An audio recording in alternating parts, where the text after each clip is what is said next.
여러분 안녕하십니까? 한건산입니다. 진리바로 세우기 9번째 시간입니다. 성경 전체를 압축하면 어떤 내용이 될까요? 생각해 보셨습니까?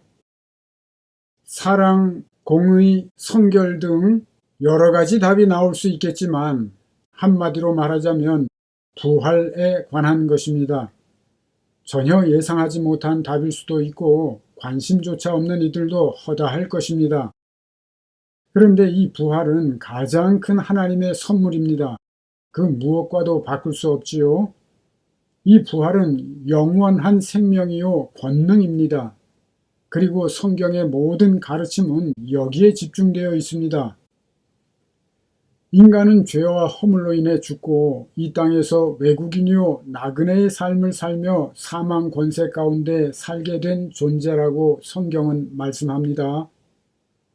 그런데 이 사망 권세에서 해방되어 영적으로 부활하여 이 땅에서 천국의 삶을 누리다가 천국 본향으로 돌아갈 수 있는 유일한 길이 부활이라고 성경은 말씀하고 있는 것입니다. 사도 바울은 부활이 없다면 우리의 믿음도 헛되고 모든 사람 가운데 우리가 가장 불쌍한 자라고 말씀합니다. 이 부활에 대한 진리를 온전히 깨닫지 못한다면 어떤 성경 공부를 해도 제자리 걸음이 될 뿐입니다. 그렇기 때문에 마귀는 어떻게 해서든지 이 부활에 대한 진리를 부인하거나 소홀히 대하도록 만들거나 성경의 권위를 무너뜨리기 위해서 갖은 수단 방법을 동원하고 있는 것이지요. 죽은 후에나 있을 부활은 하나님께서 하실 일이니 일단 덮어두고 서로 사랑하라는 주님의 계명을 실천하는 것이 중요하다. 그럴듯하지요. 이런 식으로 지극히 중요하고 당연한 진리를 말하면서 거짓을 섞어서 말하는 사람들이 적지 않습니다. 어떻게 부활에 관한 진리를 덮어둘 수가 있다는 말입니까? 성경을 덮으라는 말이나 다름이 없는 사악한 말입니다. 오래전부터 그랬지만 부활이 뭐가 그렇게 중요하냐고 반문하다 못해서 요즘은 부활을 허구라고 주장하거나 신약 성경이 조작된 것이라고 주장하는 사람들이 더욱 늘어나며 기승을 부리고 있습니다. 그 중에는 자칭 기독교 신학자들도 있는데요. 적그리스도의 영을 받아서 거짓말을 밥 먹듯 하는 자들입니다. 물론 성경에는 가시덤불 엉겅퀴와 같은 부분이 있습니다. 인간의 죄와 허물 때문이지요. 그럼에도 불구하고 성경은 철저하게 하나님의 섭리 가운데 성령의 감동으로 기록되고 편집된 책이며 그 진리는 완전하며 오류가 없음을 믿으시기 바랍니다. 성경의 문자에 오류가 없다는 것이 아니라 성경의 진리에 오류가 없다고 진리 바로 세우기 제1강에서 증언했지요. 그런데 여전히 성경 문자 무오서를 믿고 성경을 문자 그대로 해석하며 자연의 법칙을 초월한 기적이나 이적을 믿거나 육적인 부활이나 육적인 휴거 또는 육적인 천년왕국을 믿는 이들이 적지 않습니다. 이렇게 되면 자체 모순을 안고 신앙생활하게 되고 결국 부딪힐 돌에 부딪히게 됩니다. 요한복음 6장에 보면 유대인들은 주님 예수께서 행하신 오병이어의 기적과 같은 초자연적인 기적을 본 후에도 모세가 행했다는 이적이나 기적들과 비교할 때 부족하다고 생각해서 주님 예수께 표적을 더 보여달라고 말합니다. 유대인들이 오병이어의 놀라운 기적을 본 후에도 다음과 같이 질문한 것입니다. 우리가 당신을 믿도록 행하시는 표적이 무엇입니까? 하시는 일이 무엇입니까? 기록된 바 하늘에서 그들에게 떡을 주어 먹게 하였다 함과 같이 우리 조상들은 광야에서 만나를 먹었나이다. 구약 성경에 기록된 것을 문자 그대로 믿고 모세는 40년 동안이나 그 조상들에게 하늘로부터 내린 만나를 먹게 하였는데 주님 예수는 고작 하루 한 끼를 먹게 해 주었으니 비교할 수 없을 만큼 모세가 더 위대하다는 생각에서 이렇게 질문한 것이지요. 그때 주님께서는 다음과 같이 모세가 준 떡은 하늘에서 내린 것이 아니라고, 하늘로부터 내린 것이 아니라고 말씀하십니다. 주님은 모세가 너희에게 하늘로부터 떡을 준 것이 아니다. 다시 말해서 모세가 준 떡은 하늘로부터 내린 것이 아니라고 말씀하시며 주님께서 주시는 떡이야말로 하늘로부터 내린 것이라고 말씀하신 것이지요. 그렇지만 출애굽기 16장에 보면 여호와께서 하늘에서 양식을 비같이 내려주신 것으로 기록되어 있습니다. 구약성경에 문자적으로 분명히 기록되어 있는데 주님께서 부인하신 것이 됩니다. 그렇지요? 출애굽기 16장에는 분명히 여호와께서 하늘로부터 양식을 비같이 내려주리라 말씀하시고 또한 내려주신 것으로 기록되어 있는데 주님은 아니라고 말씀하신 것이지요. 유대인들이 도저히 받아들이기 어려운 말씀을 하신 것입니다. 결국 이러한 가르침을 듣고 주님의 제자 중에서 많은 사람이 떠나가고 다시 그와 함께 하지 아니하더라. 이렇게 요한복음 6장 66절에 기록되어 있습니다. 이러한 사건은 주님께서 잡히시던 날에 내가 아직도 너희에게 이를 것이 많으나 지금은 너희가 감당하지 못하리라. 이렇게 안타깝게 말씀하실 수밖에 없었던 당시 상황을 보여주는 좋은 사례가 됩니다. 지난 8강의 강의 내용을 기억하십니까? 고린도전서 10장 3절과 4절에 이스라엘 백성들이 광야 생활 40년 동안 먹은 만나와 물에 대해서 신령한 음식을 먹으며 신령한 음료를 마셨는데 그들을 따르신 그리스도로부터 마셨다고 말씀하고 있는 것을 예를 들어 증언했지요. 그렇게 신령한 음식을 먹고 신령한 음료를 마셨음에도 불구하고 이어지는 5절로부터 10절까지 불순종한 이스라엘 백성들이 광야에서 멸망을 당했다고 말씀하고 있는 이유를 증언했지요. 그러한 이스라엘 40년 광야 생활에 대한 기록은 그때 일어났다는 기적이나 이적에 초점을 두고 있는 것이 아니라 말세를 만난 우리에게 경계를 주시기 위해서 기록한 것이라고 증언했습니다. 이러한 증언은 저의 주장이 아니라 고린도전서 10장 11절에 사도 바울이 증언한 것이지요.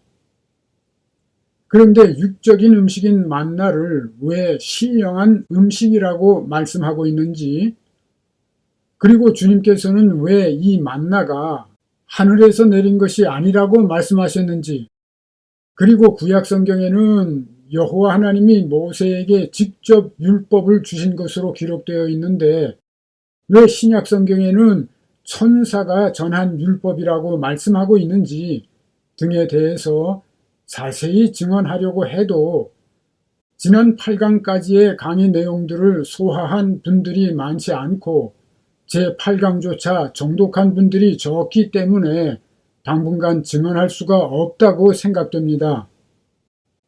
각 세대마다 새롭게 드러나는 진리를 먼저 듣고 깨달은 이들이 지인들이나 교회에 전하는 것은 당연한 일인데 여전히 경계심을 갖는 이들이 적지 않은 것 같습니다. 우리가 살아오며 얻게 되는 선입견과 고정관념은 단단한 틀과 같습니다. 그래서 우리는 그 틀에 벗어나는 것들을 받아들이기 힘들어하지요. 오히려 무조건 거부하려는 경향이 있습니다. 왜냐하면 그 틀이 우리를 보호하는 면이 실제로 적지 않기 때문이지요. 그렇지만 모든 씨앗이 단단한 껍질을 깨고 나와야 열매를 맺을 수 있게 되듯이 우리가 보호받던 기존의 틀을 깨고 나와야 부활하게 된다는 것이 진리입니다. 자기 자신을 부인하거나 죽는 것이 부활하기 위한 필수 과정인 것이지요. 한건산의 성경 바로알기 강의들은 기존에 들어왔던 교리와 다르거나 전혀 의식하지 못하고 있었거나 새로운 내용이 적지 않기 때문에 이질감이나 거부감을 느끼는 이들도 있고 혹시나 이 강의를 다른 사람에게 전했다가 이단 사입이라는 말을 들을까 염려가 돼서 지인이나 교회에 권하지 못하고 조심스럽게 지켜보는 이들도 있을 것입니다. 그렇지만 누구나 한건산의 성경 바로알기 강의 내용을 정독해보면 입으로만 오직 예수를 말하는 지식 장사꾼들이나 이단 사이비의 소리가 아니라는 진실을 알 수 있을 것으로 확신합니다. 물론 공감하거나 이해하기 어려운 부분들이 적지 않지요. 그렇지만 한건산의 성경 바로알기 강의는 이단 사이비들이 난무하고 있는 이 세대에 그 사악한 교리를 깨뜨릴 수 있는 최첨단 무기와 같습니다. 북한에서는 적지 않은 주민들이 평생을 어느 한 지역을 벗어나지 못하고 생활하다가 생을 마감합니다. 그리고 김일성이 항일 투쟁 때 솔방울로 수류탄을 만들었다거나 강을 걸어서 건너며 축지법을 썼다는 등 여러 가지 거짓 기적들을 조작해서 역사로 만들어 학교에서 가르친다고 하는데요. 많은 북한 사람들이 세뇌되어서 그 가르치는 그대로 믿는다고 합니다. 북한을 빠져나와 남한에 정착해서 북한의 세뇌 공작에서 벗어난 사람들의 간증을 들어보시기 바랍니다. 이제는 우리 크리스찬들이 자다가 깰 때가 되었습니다. 세대주의자들의 교리는 각자 그 만든 교리가 서로 다릅니다. 그리고 성경의 기록을 대부분 문자 그대로 믿고 정교하게 짜깁기 한 것들입니다. 성경의 가르침은 그렇게 복잡하지 않습니다. 다시 한번 강조하지만 인간의 부활에 관한 것입니다. 한건산의 성경 바로알기 강의를 정독하고 그 진리를 깨닫게 된다면 예수 그리스도를 배반하거나 성령을 부인하거나 이단 사이비에 미혹되거나 성경의 가르침을 거슬러 행하는 사람들은 없을 것이라고 확신합니다. 모든 의심과 두려움을 떨쳐버리시고 우리 주님 예수의 가르침을 땅끝까지 전하며 가르쳐 지키게 하라는 지상명령을 따라 함께 진리를 전해주시기 바랍니다. 이렇게 전해져서 이러한 진리들이 크리스천들에게 상식처럼 되어야 할 텐데 오히려 이단 사입이나 사악한 자들이 먼저 듣고 자신들이 깨달은 것처럼 왜곡해서 선전하며 그들의 교리나 논리에 악용하고 있는 것이 현실입니다. 그 사악한 자들은 새로운 진리가 드러나면 스펀지같이 빨아들여 자신들의 것으로 삼고 그것으로 교인들을 미혹하는 도구로 활용합니다. 만일 지금까지 그래왔던 것처럼 새롭게 드러나는 진리가 널리 알려지지 않는다면 이러한 진리를 도둑질해서 자신들이 깨달은 양 가장하는 이단 사이비들이 지속적으로 교인들을 미혹하게 될 것입니다. 저는 실제로 오래전에 전한 새로운 진리가 이런 식으로 악용된 사례를 체험한 적이 있습니다. 그렇기 때문에 이렇게 새롭게 드러나는 진리가 이단을 물리치는 무기가 될 수 있음에도 불구하고 유튜브에 공개하는 것이 조심스러울 수밖에 없는 것이지요. 어찌되었든 이단 사입이나 거짓 선지자들이 한건산의 성경 바로알기 강의 중에 새롭게 증언되는 진리를 악용할 경우 저작권 침해가 될 뿐 아니라 이 강의들이 업로드된 후에 그 사악한 자들이 진리를 도용할 경우 그 사실을 증명할 수 있기 때문에 지금까지 지속적으로 증언해오고 있습니다. 그리고 이제 와서 다시 한번 느끼지만 주님 예수의 진리를 사모하는 크리스천들이 너무 적다는 것이 비통할 뿐입니다. 조심스러운 말이지만 성경 가르침의 근본이 되는 부활이나 부활에 관련된 진리에 대해서 너무나 무지한 교인들이 많다는 것이 저의 견해입니다. 그리고 초자연적인 기적이나 이적 등 신비한 일들에 주로 관심을 갖고 허황된 믿음을 추구하거나 왜곡되어 있는 진리에 미혹되는 이들이 적지 않습니다. 이러한 현실이 안타까울 뿐이지요. 2000년 전에도 마찬가지였지요. 마태는 5병이어의 기적과 7병이어의 기적이 일어난 후에도 여전히 하늘로부터 오는 표적을 구하는 바리새인과 사두개인들에 대해서 주님 예수께서 다음과 같이 말씀하셨다고 기록했습니다. 마태복음 16장 4절에 악하고 음란한 세대가 표적을 구하나 요나의 표적밖에는 보여줄 표적이 없느니라 하시고 그들을 떠나 가시니라. 정작 알아야 할 진리는 구하지 않고 기적이나 이적이나 표적 등을 구하는 신앙을 악하고 음란하다고 주님께서 말씀하십니다. 그리고 다 아시지만 요나의 표적이란 부활을 가리키는 것이지요. 주님 예수께서는 모든 기적이나 이적이나 표적이나 가르침을 부활로 결론하신 것입니다. 부활이 얼마나 중요한지 알 수 있지 않습니까? 부활은 마지막 날에 일어나는 것일 뿐만 아니라 바로 지금 일어나야 하는 중대한 사건입니다. 그런데 부활에 대해서 잘못 알고 있거나 관심이 없거나 확신이 없다면 인생이 너무 허무하지 않겠습니까? 주님 예수는 하늘로부터 내린 이 생명의 떡은 주님의 살이라고 말씀하시며 내 살을 먹고 내 피를 마시는 자는 영생을 가졌고 마지막 날에 내가 그를 일으키리라 말씀하십니다. 이 마지막 날은 지금까지 증언한 대로 육체의 장막이 무너질 때를 가리킵니다. 주님 예수의 음성을 들을 때에, 다시 말해서 진리의 말씀을 듣고 깨달을 때에 영적인 부활이 일어나 영생을 얻게 되고 마지막 날 육체의 장막이 무너질 때 신령한 몸을 덧입고 일어나 천국으로 들림받게 되는 것입니다. 주님 예수만이 유일하게 나는 부활이요 생명이라고 말씀하시며 내가 곧 길이요 진리요 생명이니 나로 말미암지 않고는 아버지께로 올 자가 없느니라 이렇게 말씀하셨을 뿐만 아니라 친히 그 부활의 첫 열매가 되셨습니다. 그래서 고린도전서 15장 22절에 부활의 첫 열매가 되신 예수 그리스도 안에서 모든 사람이 구원을 얻으리라 말씀하고 있는 것입니다. 마침내 부활은 세상 끝에 오신 예수 그리스도로 말미암아 완성되었고 예수 안에서 완성되어 가게 된 것이지요.